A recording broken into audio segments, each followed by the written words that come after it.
Okay, hello. So apparently I should be live now. So if I am, that'd be great. I'm following on my phone, so I will be able to see any questions that you may have. I'm just going to give it a couple of minutes to let everyone come on board, and let's see who wants to come and say hi. So hello everyone. Oh, we've got a few people coming on now. That's wonderful. I'm just going to give it a couple of minutes just to get enough people on before I start answering your questions, of which I have a load written down here.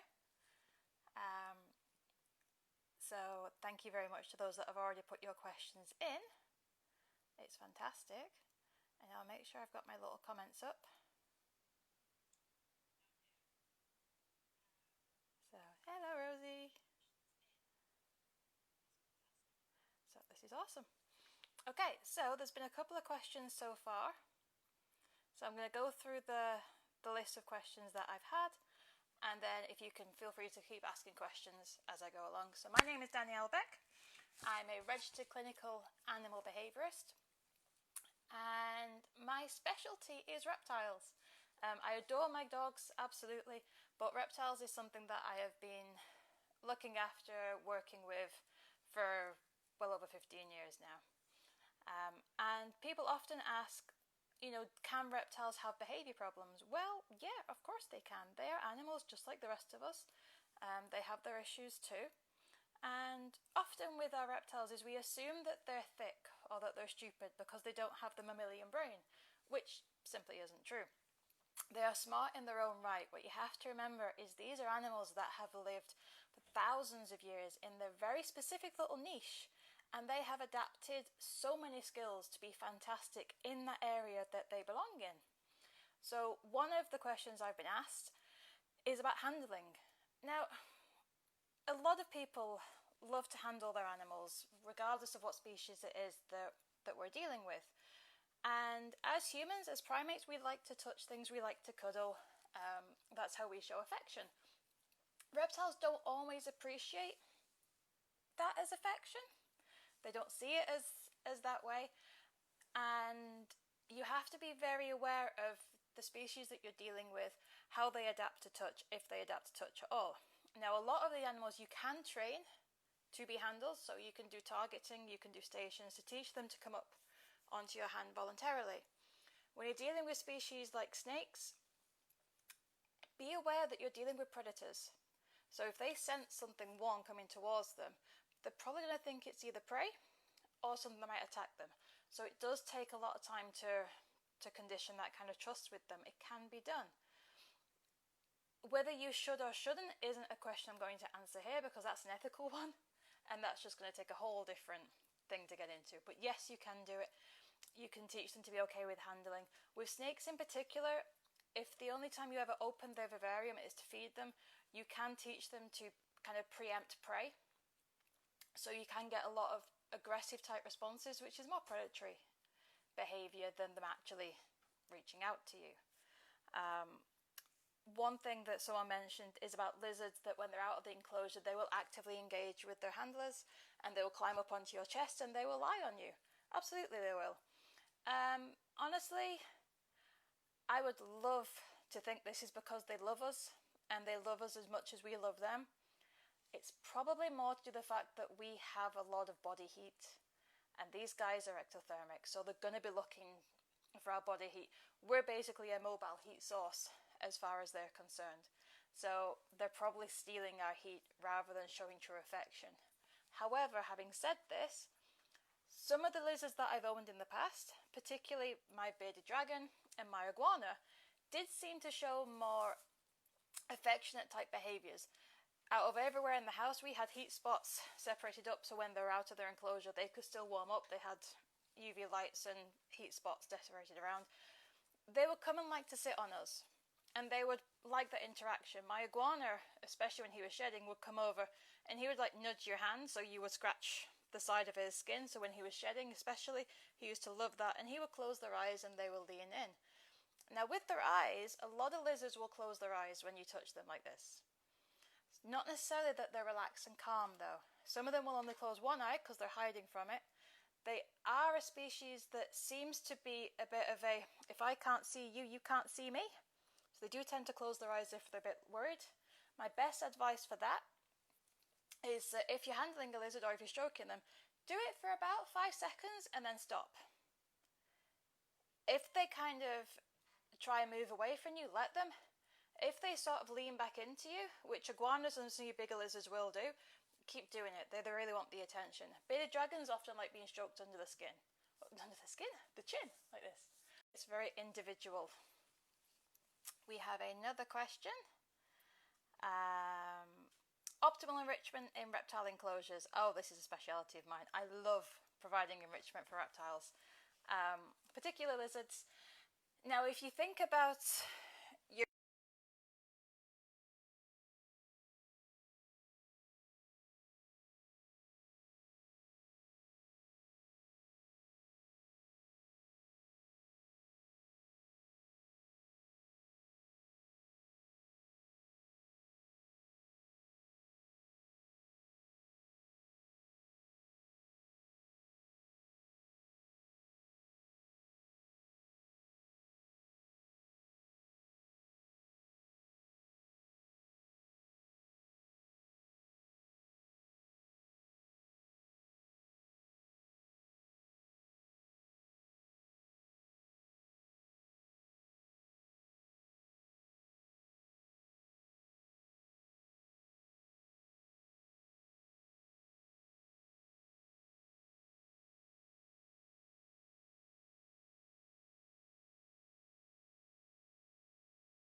it fascinates me how many of these snakes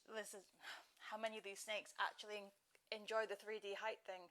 One of my own snakes, I used to have a sand boa, and being a sand boa, she used to dig around in the sand. She used to adore it. I would often find her at the top of the vivarium, and she used to like climbing around and investigating things. So just because you have a fossorial species, one that likes to be on the ground or under the ground, doesn't mean they're not going to appreciate having a climbing activity. So do have climbing and use up the 3D space. You can have kitchen roll tubes, are brilliant for enrichment. Kongs, your little dog toys, they're about this sort of size. They can be this size. Mealworms in there, waxworms in there, crickets, locusts are brilliant to put in these little toys in the enclosure and see if your lizards will bat them around. Bearded dragons do enjoy these kinds of things. With your beardies, assuming a lot of people watching this are going to have bearded dragons, leopard geckos. They're sit and wait predators. So they spend a lot of their time sitting around and waiting for food to come to them. So they have this kind of lazy appeal. They tend to be relatively obese in captivity because they don't really exercise around. Kongs and food balls are really good to help give them a little bit of exercise. They need something that's moving inside to encourage them to interact with the objects. Whereas if you have a monitor lizard, an iguana, some of your skinks, they're more foraging type of lizards. So they're going to want to explore and investigate an item. Any kind of wood that you drill holes in, you can put any kind of food in there. For your crested geckos, you can mix around like your rapashi, either powder when you make it into a paste. You can have that in different sections of your enclosure so it can be spread onto your leaves. You can have it inside things. Some of the flowers, like the bromeliad type flowers, the really nice pretty red ones that you'll see. If you keep crested geckos, chances are you know what a bromeliad plant is. Pop your rapashi around there too. You can also, I do have a video that I'll see if I can link of some enrichment that you can do, but it's just anything that encourages these animals to explore. And just by changing the substrate that you're on, adding a few extra things in there, putting some live plants in there, varying the diet slightly. If you do get them out of the enclosure, be aware of the animal that you're dealing with. Not necessarily the species, but the actual individual. Some of them enjoy coming out the enclosure. They love to have a look around, but make sure it's safe. Make sure there's no other animals around that can get to them, so cats, dogs in particular. A lot of cat saliva is quite toxic to a lot of animals because of all the extra pathogens in there. You also want to be aware that they have the right kind of light source if they're coming out of their enclosure on a regular basis. You don't want them to miss out on that UV light. So if they're out 6-12 hours a day, make sure they've got the UV light there so they can keep on getting that vitamins. What are my thoughts on reptile enclosure setups? Foliage, branches, lots of hiding opportunities. Yeah, absolutely. I see far too many enclosures that are really sparse, and they basically just have a plant, a water bowl, and a hide. And that's about it. Ideally, you want more than that. You want the biggest enclosure possible for the lizards or the snake that you're dealing with. Your hide you want to have in both your warm areas and your cool areas, and ideally in the middle as well. You want to give them lots of places to hide, lots of different foliage. If you have bearded dragons, iguanas, some of your skinks, you might not have a prehensile tail skink, but if you did, they're another vegetarian one, have live plants in your enclosure that they can eat. If you have any of your day gecko type things, your crested geckos, any of your more arboreal species in your annals, have some live plants in there. Make it as natural as possible. The more hiding places you have for these animals, the more you will see them, which I know sounds really contradictory. But if you think about it from their point of view, as a prey type species, they basically base everything on a cost-benefit analysis in their little brains. So they will see something and will be like, is this worth the risk to me? So if a hand is moving towards me and my only source of hide is that far away, they're going to run towards it really, really quickly. However, if they have lots of different hides in a really short distance away, they're going to be more inclined to stay away because they know they can retreat. They get a lot more confidence knowing that the retreat sites are a lot closer to them. So you get that kind of background with them where they will start to be like, okay, I'm going to be a bit more confident now because I've got a hide here, I've got a hide here, I can get up there, I can get down there, I can bury in that little hole, if that makes sense for everyone. So lots of foliage, lots of different things. Rearrange it every now and then. You're going to stress them out a little bit because they don't like change. So don't like take down everything and put a whole new thing back up. That's too much for a lot of them. But adding a new toy every now and then, some coconut. It's like a little coconut husk. Put a hole in the middle of it, put some mealworms or waxworms in there, put your crickets in there, have that hanging up somewhere, and they'll just hang around at the bottom waiting for it all to drop down. There's loads of little ways that you can do this. With your snakes, enrichment for your snakes, they love to track and scent. So have a mouse and kind of move it around bits of the enclosure and then hide it somewhere. See if you can get them to actually hunt it down. There's some wonderful videos by Reptiligence where they have a dog toy where they put a mouse inside a maze and they see how long it takes for a snake to go through the maze and actually find the mouse. And they do, and she repeated it quite a few times, and the snake got faster and faster at learning how to navigate through this maze to find their mouse. So don't underestimate how intelligent your snakes are. They're not the same as us, they work on a slightly different scale, but they're just as smart when it comes to hunting. Don't forget, these guys have been around a long, long, long, long time. So I was going to check the other messages. If anyone has any messages or any more questions, feel free to type them and they should come up for me. This is my first live, so I apologise if the questions aren't coming up as much as I think they are.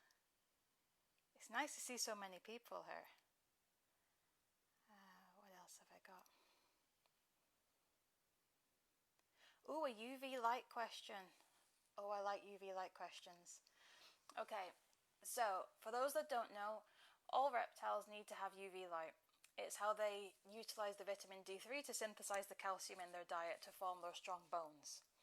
Now, there has always been a lot of controversy about whether nocturnal species, whether your fossorial species, so your ones that like to bury, if they actually need UV light, because the theory is that in the wild they wouldn't be exposed to the sunlight, so why would they need it in captivity? And some of them have survived years without it. Personally, just because something is alive doesn't mean that its welfare is good. To me, welfare is everything. I want to make sure that the animals I'm keeping have the best welfare possibly and are as healthy as possible. again, we're dealing with animals that have lived thousands of years. They can survive a lot of harshness, a lot of welfare unfriendly conditions because they are born survivals. So with our UV light is, yes, they all need UV light. Absolutely. I would quite happily just promote that to everyone.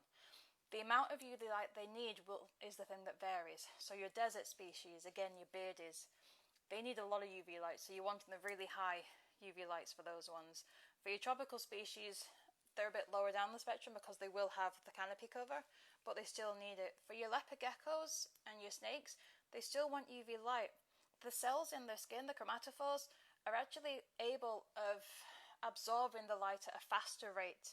So it's more concentrated when they're out. So they can still have the UV light, it's just they absorb it differently because they will only get small amounts of it in the wild, but they do still use it, they do still synthesize it.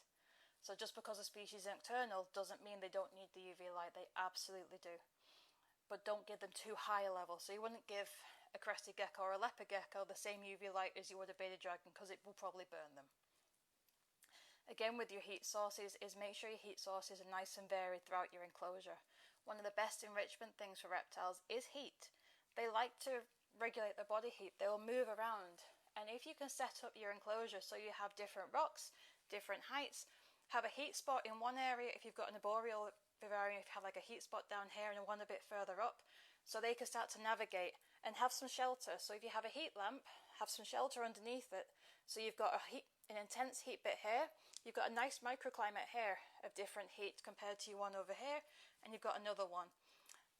Look at the vivarium that you've got, and you will often have little kind of holes in the side for your airflow.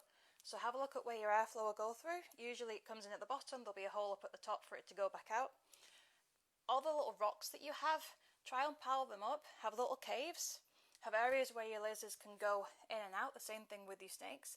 All these little rock formations are going to form different microclimates and microhabitats for your reptiles, which enables them to move around. Same thing for your tortoises, for any of the tortoise keepers out there. Is just that movement to find an optimum spot is really, really good. Again, with water, some of the enclosures will have water bowls. In my experience, water bowls aren't the best way of introducing water to your reptiles. Very few of them will take in standing water. So if you've got a lot of your more tropical type species, misting your vivarium, so using like the spray bottles or having an activated misting system in your tank to come down the leaves, come down the glass. This is brilliant for your chameleons in particular. They're not big fans of drinking standing water. A lot of them won't go in it. And if they do stand in it, it's not very good for their feet because they have the little grippy feet. It's not very good for them at all. A lot of your geckos do prefer drinking from surfaces where the water is moving. Little waterfalls are really, really good. Bearded dragons will drink out of water bowls. They will quite often almost look like they're drowning themselves. They'll put their whole head under the water and just gulp. Again, as a desert species, they will take in water as much as possible. Giving them baths, so giving them a bit of water for them to actually go into, can just help a little bit to keep them hydrated. That's particularly important with tortoises. I remember a lot of my vet colleagues kind of saying they do need regular baths because tortoises in particular, for those tortoise keepers out there, is they're not able to suck up water. Unlike everything else, they don't have the tongue to do it. They have to be in the water at their kind of level so they can lap it up. So remember to make sure you put your tortoises in the actual water. We've got someone messaged about a training question and if they can be trained. And well, yeah, of course they can be trained. So with your training is I tend to use food a lot with my reptile training. So with the iguanas that I work with, strawberries are usually a really good one, grapes, any kind of really nice tasty fruit. For my insectivores, it's generally kind of waxworms or butterworms, those kinds of really fatty worms. Again, don't use too many. Crickets are also really good. For monitor lizards, they tend to just eat anything, to be honest. A lot of your monitors, they tend to be quite greedy. So you want to build up very kind of casual things. For a lot of the lizards, one of the first things I will teach them is to be okay with me coming towards the enclosure. So I'll come towards an enclosure and I will give them an enrichment item of some description, either a Kong or a ball, or I'll just put some food in there. And then want to try and get them used to target training. So target training teaches the animal to either go to a location or to follow a particular target. So a target stick, as I prepared earlier, is one of these. They extend. I love my target sticks. They come in all different shapes and sizes. And then your stations you can have as a mat or a location in your vivarium that is a feeding spot. So if you're doing lots of handling, to stop them from thinking that you're actually feeding them at the time from your hand, you can teach them a target. So if they're going in and out of their enclosure, and all you do is you introduce your target stick to them. When they move towards it, you drop a treat down. You don't necessarily have to click a train with them, but you do need to get that reward in. And then you move it a little bit, they'll start to follow it. They get a treat for it. You move it again, they follow it. You move it, and then you can start to move it around. So they will start to follow you around their enclosure. You can then bring it up to out their enclosure, and then you can start to bring the animal out of their enclosure, into carry cases, out of carry cases. If you wanted to teach them to go into the carry case, which is vital for your vet visits, if it's big enough to go into their enclosure, have it in there. Have it as a place where they can relax. Have it as a place where they can relax and go into. Have it as a place where they can eat. So get them used to going in and out of these specific places, so they're not going to be too stressed when they have to go in there.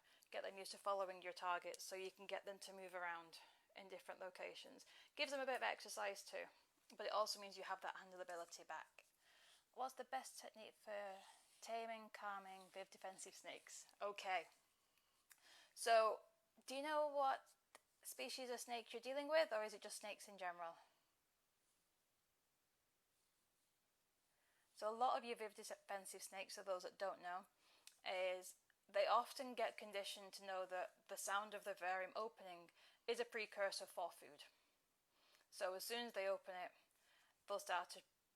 An anaconda? Nice. We don't want that one being too defensive, and they do tend to be a bit on the grumpy side, anacondas anyway, as a bit of a species. And carpet pythons, they're a bit nicer. I like carpet pythons. So first of all, it depends on the reason that they're being defensive. So as with all the species that have behaviour problems, it's trying to work out the emotional reasoning behind their behaviour.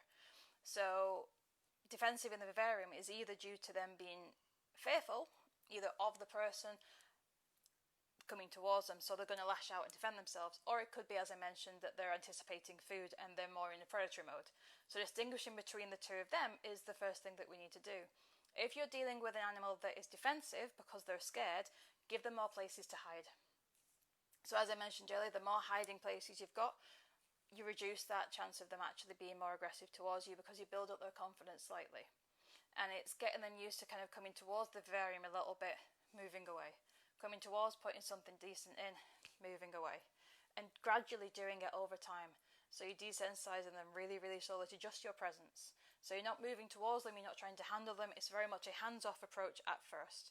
Is we don't want to stress them out too much, especially your big snakes. Because if you're dealing with an anaconda as a juvenile, you're not too bad. As an adult, it's pretty dangerous stuff because they're pretty big snakes. So you want to kind of get them to be a little bit more on the calm side. Then using your targets is really, really useful. So your targets for your defensive snakes that are a bit fearful is it lets them know that when they see this, it means that there's food and they can move around it. If you come towards them and they don't have food, then it's you wanting to handle them. And it's basically just encouraging them to move towards your hands slowly, and you can feed them. So with your bigger snakes, you can't do the training as easily as you can a lizard because their dietary requirements are different, but you can make the animals that you feed a little bit smaller. So depending on the size of your snake, if you've got a snake that, say, takes a rat a week, like an adult rat, move down to some of your smaller rats. So rather than a large rat, have 2 small rats. So you're doing things a little bit faster. So it's a follow this, have that, great. Give it another couple of hours, maybe the next day, try another one. So you're using the same amount of food, but you're just making it a little bit smaller.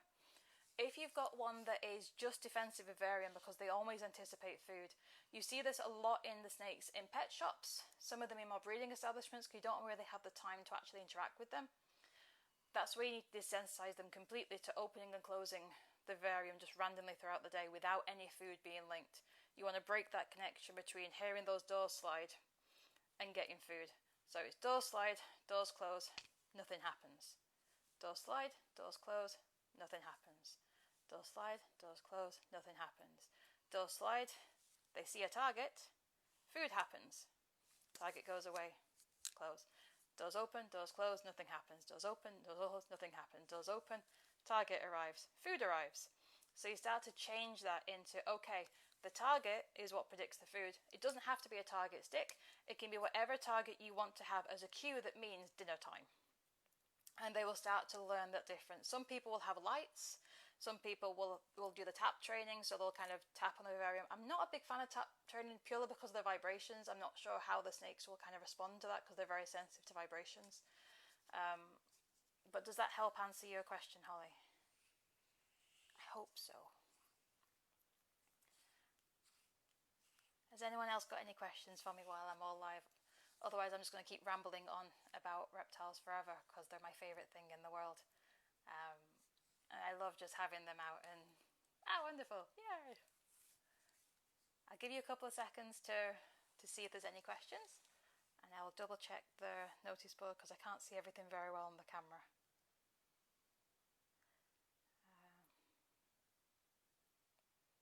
Oh, Holly, you did ask, are there any dedicated reptile behaviour courses or books? I wish. There's a couple of reptile behaviour type books. The courses that I did, the best one that I did mainly was I did my zoology degree at Bangor University, where they specialise in herpetology. You can do a degree in herpetology now at that university. I then went on to do my postgraduate diploma in animal behaviour and then did my master's in lizard welfare. But there's not a lot of kind of reptile courses at the minute because we're getting there slowly, but not a lot of people realise that they actually have needs that you can train them, they have behaviour problems. So we're working on it. To my knowledge, there aren't any, but if anyone wants to correct me, if they see any of the recordings, feel free to jump in and put some links to courses that you know are available, because last time I looked there weren't any, but that was a while ago. Some keepers do anthropomorphise their reptiles, but can this be a detriment to their well-being? Yes and no. With any anthropomorphism in general, so where we start to view our animals as people, it's a good thing in terms of empathy. If we can look at our reptiles with a bit of empathy and go, okay, that animal is scared, it's not nasty, it's scared, or that one's stressed, it helps us learn how to deal with that more. But when you've got people that are looking at their reptiles and going, oh look, they're really, really happy, and they're out and I look at them and the animal is basically just eyes closed and they're frozen. And I'm like, that is a very, very, very scared lizard right there. But because they look calm as far as we are, that miscommunication can be really bad for them. So I do like anthropomorphism in the empathy sense, but we need to be aware of what that species is, what is normal for that species. Any advice on introducing reptiles to other pets like cats? Honestly, don't. Is my biggest advice. A lot of the mammals will have kind of toxic saliva as far as the reptiles are concerned. Same thing with birds. Is to mix predator and prey isn't really a good idea. So I would avoid doing it completely. If you have a reptile that you want to get out of the house, out of their house, make sure that your dogs, your cats are in a different room, because the consequences for a little bit of happiness from your point of view just aren't worth the risk. Your cat's claws are too sharp, your dog's teeth are too sharp, a dog's paws can do a lot of damage. And reptile skin, for as tough as it can be in some species, it's still quite fragile, and it's not worth the risk at all. What are my thoughts on snakes cohabiting? Depends on the species of snake. Same thing with your lizards in general. Some of them will appreciate the company, a lot of them don't. They tend to just ignore each other. They're not an overly social species, so people tend to get them to cohabit because it's easier for the handler rather than the snakes themselves. Sorry, I touched my microphone. If you are cohabiting snakes, all lizards, tortoises, make sure the enclosure is big enough to do so. Otherwise, you're going to end up with resource guarding issues. You're going to end up with fighting. Be aware of the seasons as well, because if they might be fine for a year until the next breeding season comes around, and then you've got one snake harassing the other snake or one lizard harassing the other one. So with cohabiting ones, it is very species specific and it's very individual specific. If you have a big enough vivarium, then yeah, most of them will be absolutely fine, as long as you make sure that you feed them separately, or make sure that they're fed at the same time together. Because otherwise, if you have one snake that's caught onto something and the other one bites the other end, you end up with two snakes on one item, and then one of them you don't want to go there. So I would take them out to feed them and put them back in. But generally, I would have one per enclosure personally. But again, it is very species specific.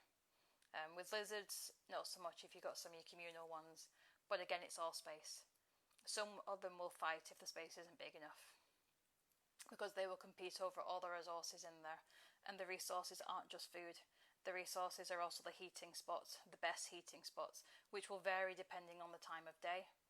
So you've got where they want to lie, where they want to hide, where they want to sleep. You need to make sure that there is lots and lots and lots of different places for them to actually go. Going back to my rewards for a reptile, what are the other types of reward other than food? Oh, I like that one. Okay, so other rewards is, if you think about your reptile in general, heat. Heat is a really, really good reward for them. Food is obviously the best one, but encouraging them into different areas and different enclosures, so you can teach them to do a specific trick to gain access to a warmer environment. Some of them do appreciate touch as well, but if you're starting off with your training, I would probably stick with just your food rewards rather than trying to advance it a bit more. If you've got one that's quite used to your training and used to working out rewards, then switch to your heat. But you're basically, with your training, your rewards are anything that motivates the animal, but just be aware of the welfare aspects here. So if you're using heat as a reward, you want to make sure that they still have access to heat. So you've got a bit of ethics when you're looking at things like that, which is why I tend to go straight for food, something that's always available, but they get the nicer things when we're training. Because I would never deny a reptile or any animal any food before training. I wouldn't deny them warmth, safety, anything like that. It's an additional bonus when you're training, if that makes sense.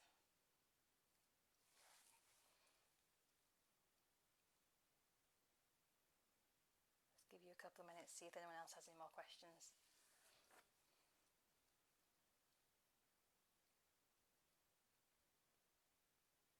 No? Okay, in which case, while I've got everyone, I'll do a little bit of a talk about how to spot if your reptiles are stressed. Because this is a big thing that I see, where I will see YouTube videos, I will see pictures, and just videos of people showing me their lizards, and I'll be like, yeah, that's a little bit on the stress side. Anyone that works with any animals will be well aware of what it's like when you're being sent an image of a dog or a cat or something that people are like, isn't this hilarious? Doesn't this look really good? And you're like, it's actually a very stressed lizard right now. So one of the funny things I tend to see a lot when it comes to tortoises is tortoises chasing balls. And balls are really fun for tortoises. They do enjoy moving them around. Others don't. They get very aggressive towards them, and they tend to be more kind of chasing them because they want to try and mate with them, especially kind of March time of year. So be aware of what you're introducing to your animals and what's going on in their heads rather than yours. The biggest stress responses I often see in lizards and snakes is vivarium rubbing. So they rub their noses against the glass.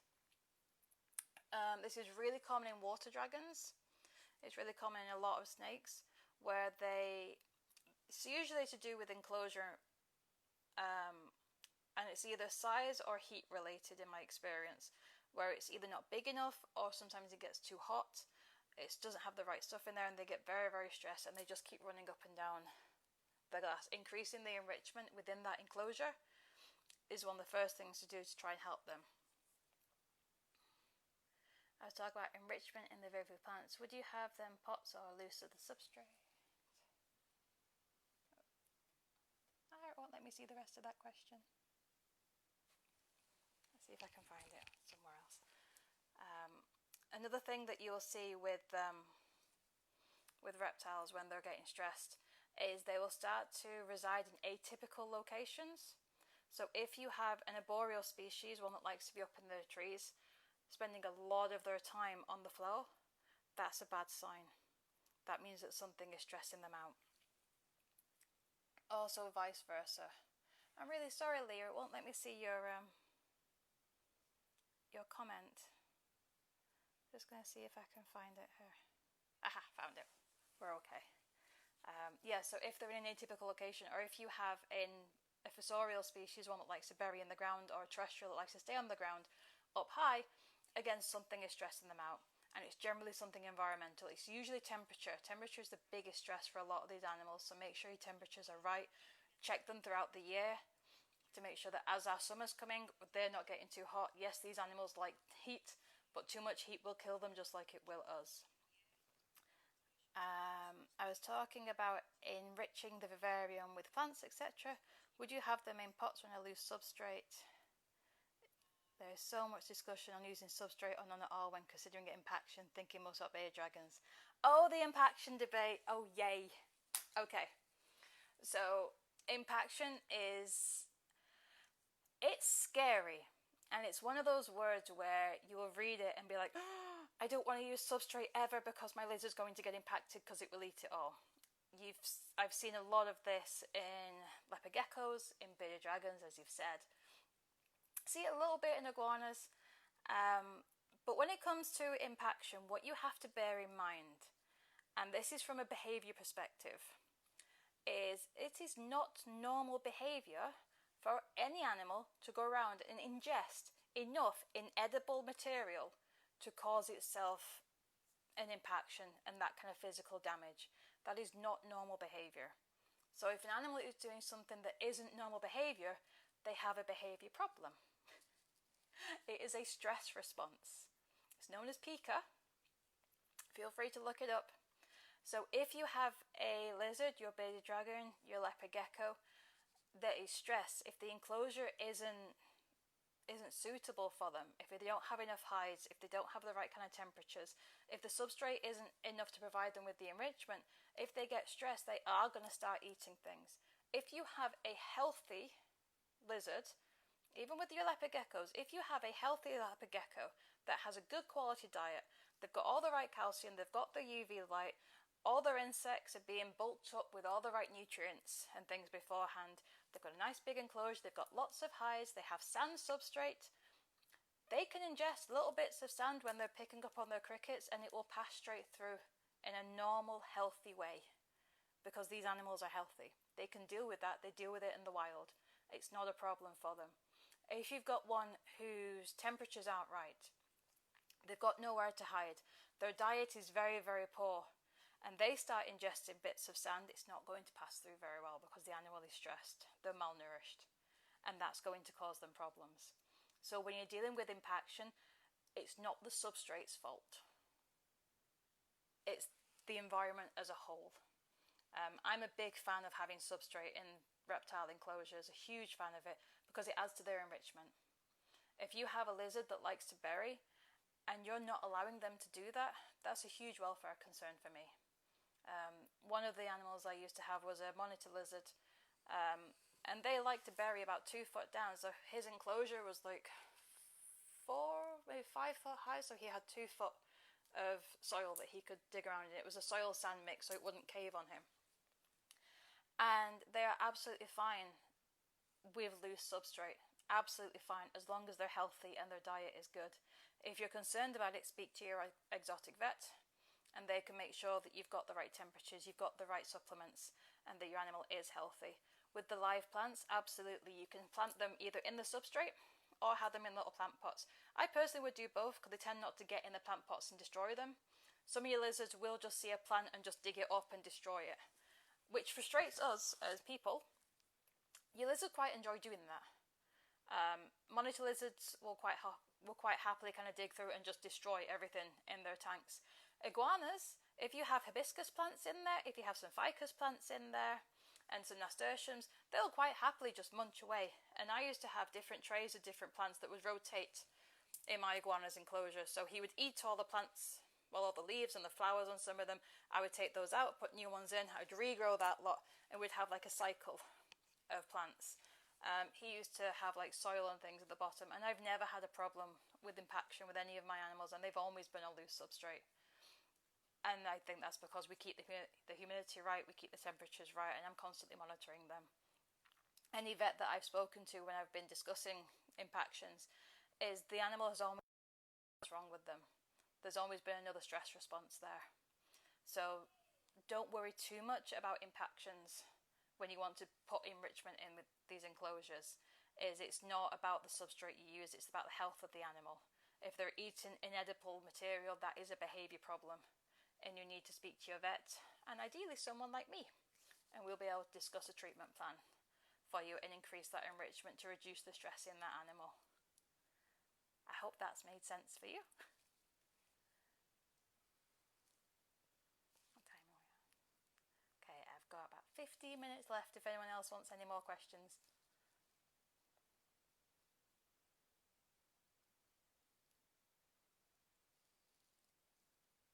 See people like typing away. It's really weird because I feel like I'm talking to myself. So while anyone's having a think, I will tell you all about an aggression case that I have seen and how we kind of ran through a bit of a desensitization program with it. And it was a monitor lizard because they are a little bit on the snappy side. And he was basically scared of his handlers. You're welcome, Leah. He was scared of his handler. And the handler kept trying to reach and grab him. And when you're looking at taming and handling lizards, there is so much conflicting advice, and a lot of it isn't very nice whenever you read through it. It's all about kind of grabbing and restraint and kind of holding them there until they calm down and then like stroking them, or it's putting towels over the animals so you can grab them out and moving them away. There's even things like cooling down the enclosure so the animal physically can't get away from you. And I'm like, that's just, I can't, to imagine kind of being physically restrained by your own temperature. It's like you physically can't move because your temperature isn't allowing you to. And now you're being handled. Like that is just so much stress for these animals, and you don't need it. And it's no surprise that they get a bit snappy. So what we did with this guy is he was a monitor lizard, where if you opened the enclosure, he would run towards you with his mouth open. He'd be like, as they do, they hiss at you. It's a defense response. So we just got used to just spending more time kind of just in the area of the enclosure. So they were just sitting there in the room while they were reading, and he would kind of look around because they're very, very curious creatures. And he would kind of look at him, and he'd be like, what are you doing? So we spent a little bit of time doing that. So the animal's basically just desensitizing to the presence of the person in the room. We then created a whole bunch of enrichment toys for this lizard. So he had different kinds of kongs, he had treat balls, we had some tunnels, so we basically got lots of hollow logs and put little holes in, and we put worms inside so he could put his paw, well his claw, not his paw, inside to get the food out. And he would start coming into the room, he'd spend about a minute or so by the side of the enclosure, open the door, put the toy in, close the door, leave. And we would repeat that. After about 2 weeks of doing this consistently, as he came towards the door, the lizard started to come. But rather than running to the door going, he'd run and go, and just look, and he would wait for his item to come. And then you started to reach your hand in, and then put it down. Then in and put it down. So they got used to a hand coming into their enclosure and receiving this item. And then while they were doing that, we would then just start to move some of the things around, tidy up, do a little bit of like spot cleaning, and then move away. And just gradually over time, he got used to hands being in his enclosure without it being too stressful. Then we started to build up on some handling techniques where we basically target train them to crawl voluntarily onto a hand and be okay with that. Move across it, crawl across it, get some food, crawl across it, get some food, crawl on it, lift up a bit, get some food. Until he was okay kind of coming in, and now he was lovely. He would love to come out and entertain everyone. And there's another question that's just come through.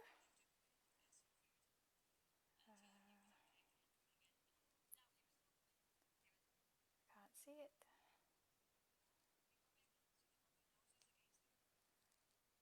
Do I agree that reptiles can become more familiar with owners and become more relaxed when being handled correctly by the same person? Absolutely, James, I do.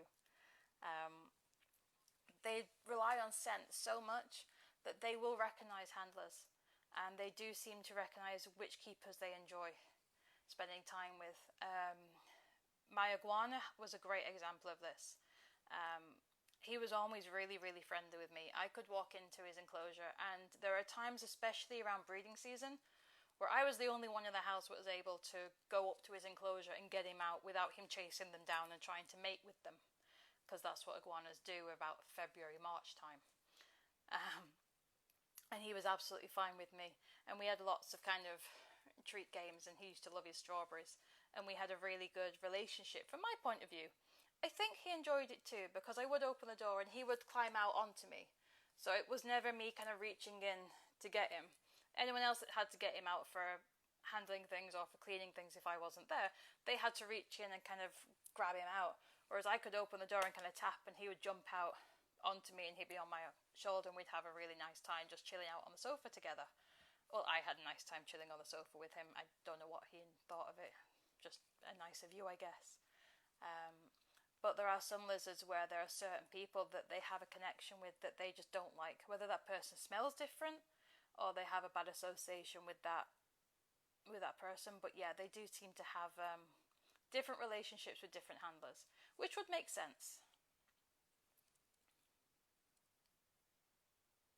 But thank you for your question, James.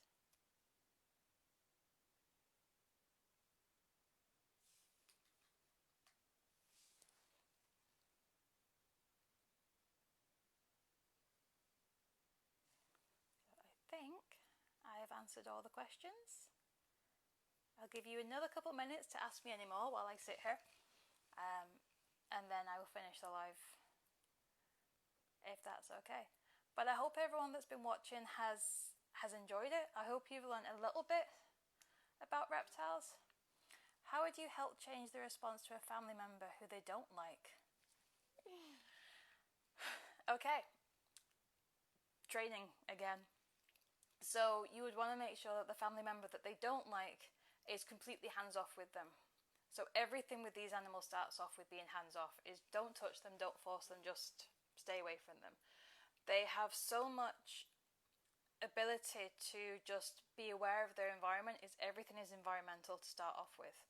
So you want the person they don't like to just become part of their environment, and a non-threatening part of the environment. So it's just being around the animal when they are safe in their enclosure, just being in the room to start off with.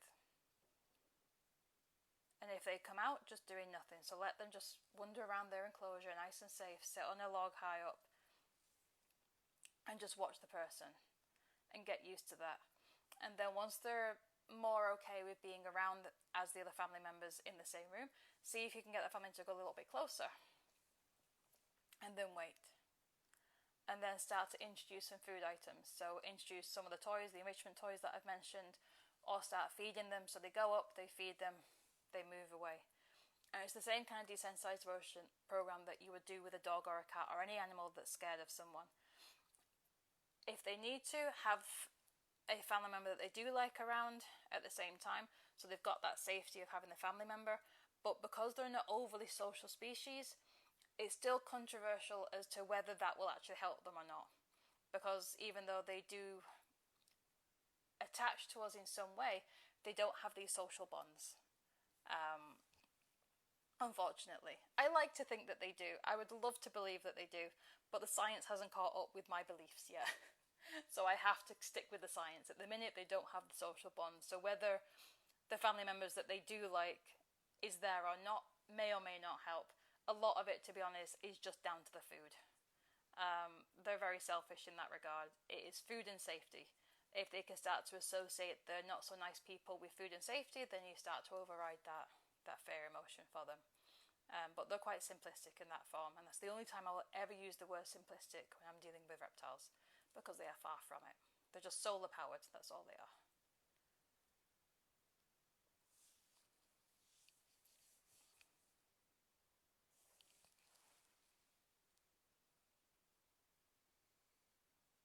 Okay, any more? Oh, hey, you're very welcome. If anyone has any more, feel free to message me. Or send me an email to info@daniellebeck.co.uk. You can find me on the APBC website as well, and I'll happily answer any of your questions that you may have about anything that you're a bit worried about. But it's knowing that you can help these animals. They do have stress responses, and we can help them to deal with their stress of their daily lives. And a lot of it is just husbandry. So it's making sure that they have the right kind of setup, and they've got lots of enrichment items in there. Otherwise they get bored, and if you're a bearded dragon, you get fat too. And no one wants a fat bearded dragon because it's not very healthy for them. But thank you for coming along. I hope you've learnt something. And yeah, thank you for watching.